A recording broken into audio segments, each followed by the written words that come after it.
The showdown over the balance of power played out again today on Capitol Hill as congressional Democrats seek answers from the White House and the Trump administration exerts executive privilege. Our Lisa Desjardins has the latest. Another hearing about the Mueller report and another empty chair. Our subpoenas are not optional. Mr. McGahn has a legal obligation to be here for this scheduled appearance. If he does not immediately correct his mistake, this committee will have no choice but to enforce the subpoena against him. Former White House counsel Don McGahn, a key witness in special counsel Robert Mueller's investigation. He ignored a subpoena to appear before the House Judiciary Committee today. President Trump has instructed McGahn and others not to testify before congressional oversight committees, which he and other Republicans, like Doug Collins of Georgia, argue are political theater. The chairman orchestrated today's confrontation when he could have avoided it because he's more interested in the fight than fact-finding. But many House Democrats see a constitutional issue and are debating how to respond. In the past day, rising sentiment that the House should open an impeachment inquiry. Massachusetts Congressman and presidential candidate Seth Moulton. It's past time to have this debate. And I think, frankly, we waited too long by waiting for the Mueller report to come out. But House Speaker Nancy Pelosi has cautioned against speeding toward impeachment. Congresswoman Karen Bass of California agrees. I think that this lawless administration is probably going to force us to impeach, but I don't believe that we are there today.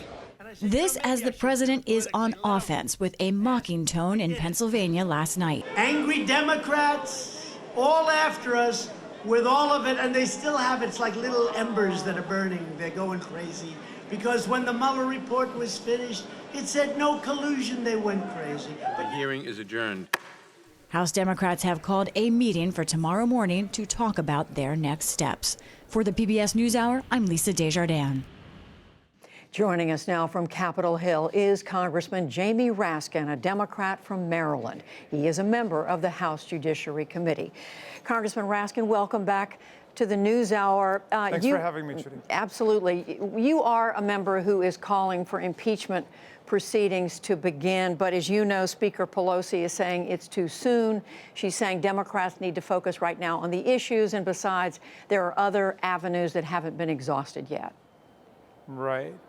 Well, a number of members on the Judiciary Committee, probably a majority of the Judiciary Committee, now feels that it's time to launch an impeachment inquiry. Now, that's different from impeachment, and the press has framed this as impeachment or no impeachment.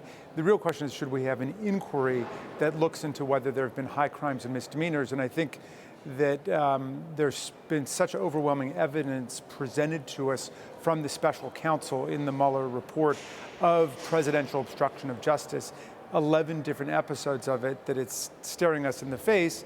And since the Mueller report finally came out after that agonizing choreography by Attorney General Barr, we've had even more obstruction from the White House. The president has essentially ordered everybody in the executive branch not to comply with our subpoenas, not to render testimony to Congress, not to produce documents, and so on. So it's a completely unacceptable situation, an untenable situation, and we need this to be on the table along with everything else that we're doing. But if I could just interrupt, but even with the definition, okay, you're saying it's an inquiry rather than an impeachment formal proceeding, you still have the Speaker and others saying you're going to have to go to the courts. You need court rulings on the question of executive privilege, other constitutional questions.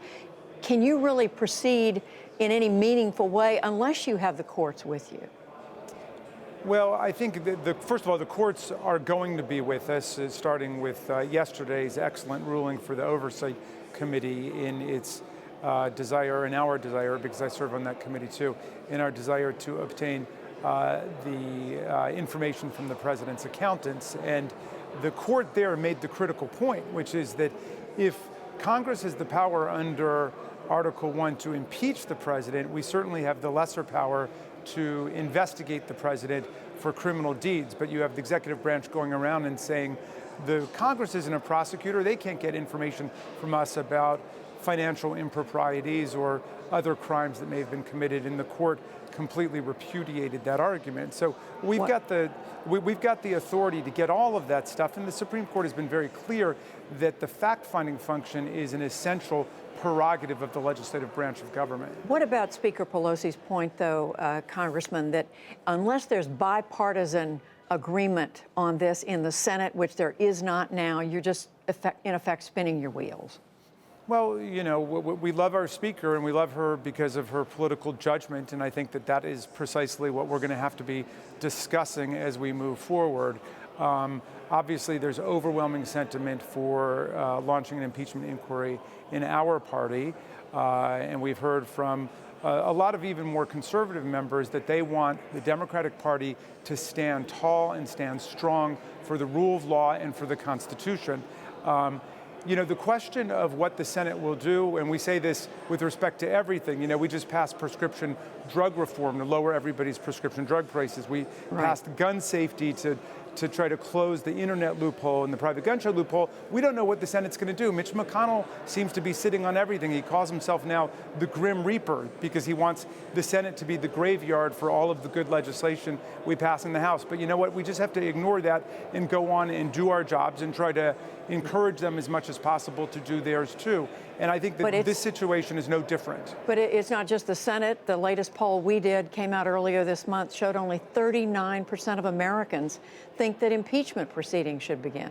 Well, and you know, I was not part of that 39%. I was part of the 61%. I think a lot of us were on the committee, and we were encouraging our people to say, stay cool. Let's see if we can make this happen through contempt citations. Let's see if we can get the administration to behave reasonably. I think the whole country can see now that this president is acting in a lawless and totally unprecedented way when he says we are not going to cooperate with Congress at all. So they're operating with what they think is immunity from the Constitution and absolute impunity. So I've flipped over. Last week I was with where most people were in saying let's give it some more time, but now I've seen enough, and I think that we do need to move forward at some point, and I hope quickly, to an impeachment inquiry. Can you move ahead on this if you don't have your leadership support?